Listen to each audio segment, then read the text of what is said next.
Hi, C. Devesh here. Today we will discuss summary of the book Rich Dad Poor Dad.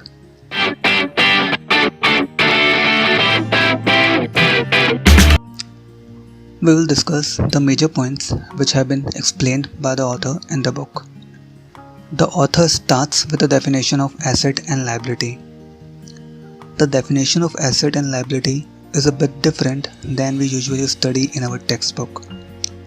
According to the author, asset is something which puts money in the pocket, that is cash inflow. Whereas liability is something when money goes out of the pocket, that is cash outflow. I will explain the asset and liability definition with an example after explaining the next point. The next point on which the author presses on is the poor and the middle class people work for money, whereas the rich have money work for them. Meaning, rich people put their money to work by investing in different areas which they understand.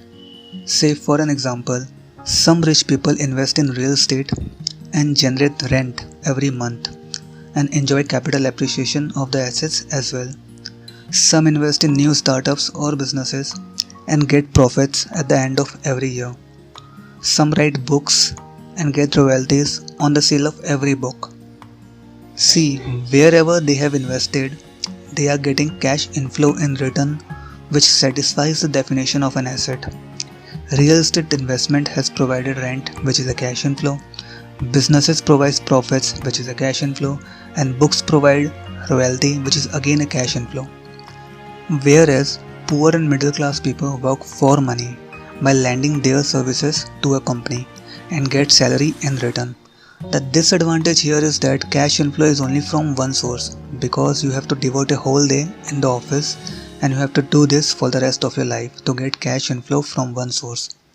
Whereas rich people can invest in n number of areas and can receive cash inflow from n number of areas without working for the whole day for a company. The next point the author discussed is rich people acquire assets, whereas the poor and middle class people acquire liabilities but they think they are assets.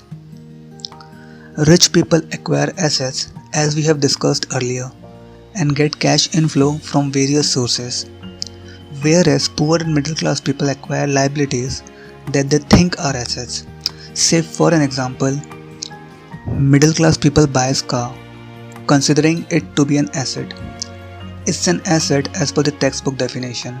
However, as soon as you buy a car, its value decreases by minimum 30% and have recurring expenses as repair and maintenance, petrol diesel expense, insurance, etc., which is a cash outflow, not cash inflow. So it doesn't fall under the definition of assets. Here, by investing, cash is outgoing instead of incoming. So don't put your money on any asset where cash goes out. Always put your money on cash inflowing assets.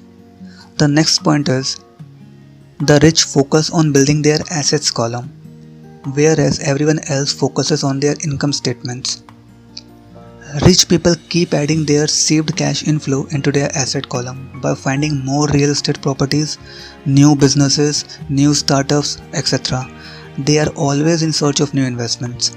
Whereas poor and middle class people invest in fixed deposits, PPF, government bond, mutual funds, etc. This investment like fixed deposit, PPF have its own limitations since it is considered a safe investment.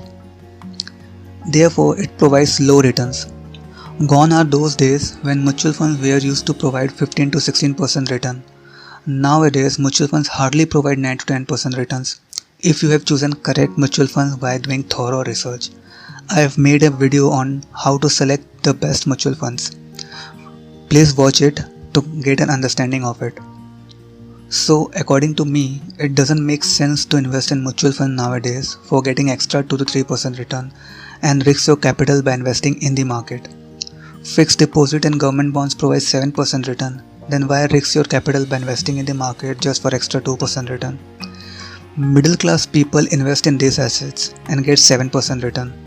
So it will take approximately 10 years to double any investment with compounding effect. Rupees 100 will become rupees 200 with 7% return over the period of 10 years with compounding effect on it.